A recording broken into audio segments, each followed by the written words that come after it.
Page 8. After Man, A Zoology of the Future, by Dougal Dixon, 1981. Chapter 1. Evolution. The biological cell, shown here in the process of replicating itself in the fundamental building block that makes up all living things. The cell's capacity for infinite variation, when taking part in sexual reproduction, is at the root of evolutionary development. The form and position of living things on Earth can be attributed to two things: evolution and environment. The study of evolution explores how life originated, how it diversified the way it did, and how different creatures have developed from others. The study of a creature's environment, ecology, shows how the various life forms interact with one another and how they interact with the environment they inhabit. In other words, evolution can be thought of as showing a longitudinal section through the life of our planet, while ecology shows the same situation in cross-section. Each is inextricably entwined with the other, and the two cannot be studied totally independently. Although both aspects deal with survival, it should not be forgotten that extinction is a very important factor. Without it, there would be no room for evolution to take place. There would be no new ecological situations for nature to fill by the evolution of new animals and plants from older stock. That evolution has taken place is apparent both from the fossil record and from the evidence contained within living plants and animals. Examination of fossil remains reveals a general development from the simple to the more complex, and also the part played by the environment in shaping an organism to prevailing conditions. In living creatures, comparability in structure, embryonic development, and chemistry are powerful indication of similar evolutionary history or of common ancestry. Evolution is therefore not a process that has happened only in the past in order to establish the animals and plants of today's ecology, but is a constantly continuing process that we can study both from its results and from the fossil evidence of the past. It has happened. It is happening now, and it will continue to happen as long as life remains on this planet. 1.1. Cell genetics. Animals, and indeed plants, are composed of microscopic bricks called cells. The cells found in different organs and tissues of the same creature are of quite different sizes and shapes. Bones are made from angular cells, kidneys from spherical cells, nerves from long, narrow cells, but all are made from similar components. Round the outside of each cell is a skin, the cell membrane, enclosing the gelatinous cytoplasm, which carries a number of small structures called organelles. The most important of these is the cell nucleus, which lies at the center of the cell and carries the information from which the entire organism is built. Most animal cells contain the same basic components. At the center let the nucleus, A, which contains the cell's genetic material. The mitochondrion, B, responsible for energy production, and the lysosome, C, which secretes chemical products, nearer the surface in the cytoplasm, D, the ribosome, E, where the proteins are assembled, lie along a convoluted structure of membranes known as the endoplasmic reticulum, F. This information is stored as a code, made up from a sequence of components contained in a long molecule of a complex substance known as the oxyribonucleic acid, DNA.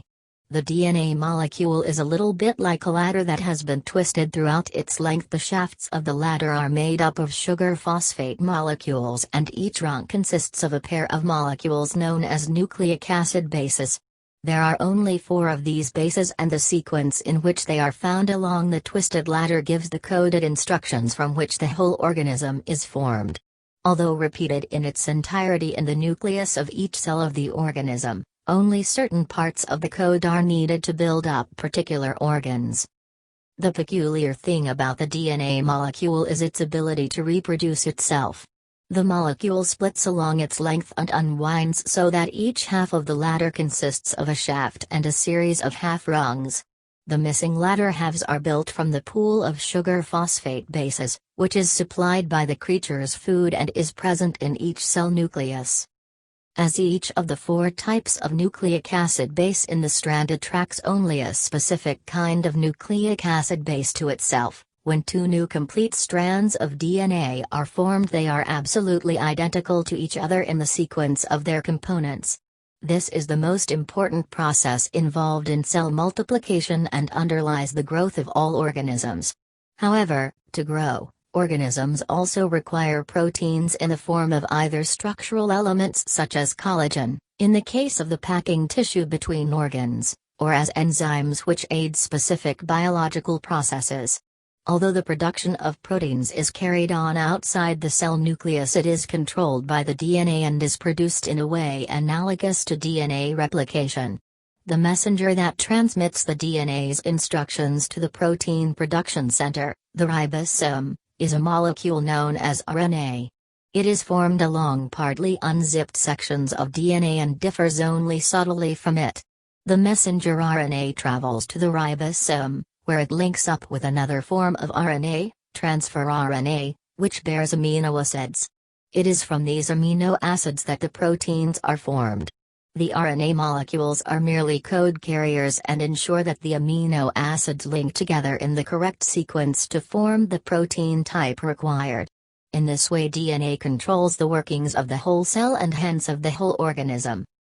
The DNA molecules in the cell nucleus are aggregated into structures called chromosomes, and specific groupings of nucleic acid base sequences on the DNA give rise to specific traits in the organism.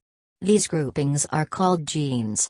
Half the chromosomes in a creature's cells, and hence half its genes, come from its mother and half from its father. This is reflected in the alignment of the chromosomes during cell division. The chromosomes then are arranged in pairs, mother-donated ones aligned with identical father-donated ones so that comparable genes are side by side. Even though each gene in a pair contributes to the determination of a particular characteristic, one gene often masks the effect of another. As part of the reproduction process, special cells known as gametes, that is sperms or eggs containing only half the number of chromosomes found in ordinary cells, are formed in the sex organs. Although one chromosome from each pair is present in each gamete, none is identical to any of the chromosomes received from either the mother or the father, but contains a mixture of material from both parents. This, briefly, is the sophisticated mechanism that enables plants and animals to reproduce and pass on their distinctive traits from one generation to the next. It is small changes, or mutations, in the genes involved in this process that allow evolution to take place. A mutation results in a variation in the characteristics of the adult organism growing from the cell containing the gene. In most cases, the change that takes place is harmful and gives the organism a disadvantage in the competitive world outside. The organism perishes and the mutant gene perishes with it. Occasionally, however, the mutant gene produces a trait that gives the organism a distinct advantage in its fight for survival. The variation in genetic makeup that sexual reproduction makes possible produces the range of characteristics that are found throughout individuals of a single species.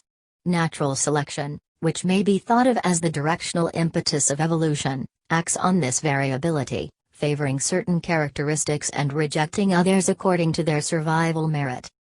Fertilization process. 1. Sperm. 2. Ovum. 3. Ovum nucleus. 4. Chromatid. The sperm penetrates the ovum, A, and comes to lie alongside the ovum nucleus, B. The chromosome of both sperm and ovum divide into separate strands known as chromatids. Corresponding chromatids moor to opposite end of the ovum, C, where they are surrounded by nuclear membranes, D. The structure then splits into separate cells, E. Cell division process. During cell division, when new cells are being formed, the DNA, A, contained within the dividing cell unzips and form new molecules of DNA along its free ends, B, from the nucleic acid bases and sugar phosphates contained in the cell nucleus.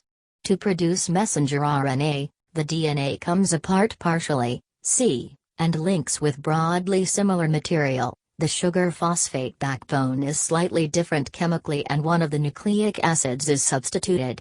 The messenger RNA moves to the ribosomes, where it links up with transfer RNA, which carries amino acids. D. The messenger RNA contains the code that routes that the transfer RNA is linked together in the correct sequence to produce the chain of amino acids that form the desired protein. Page 11.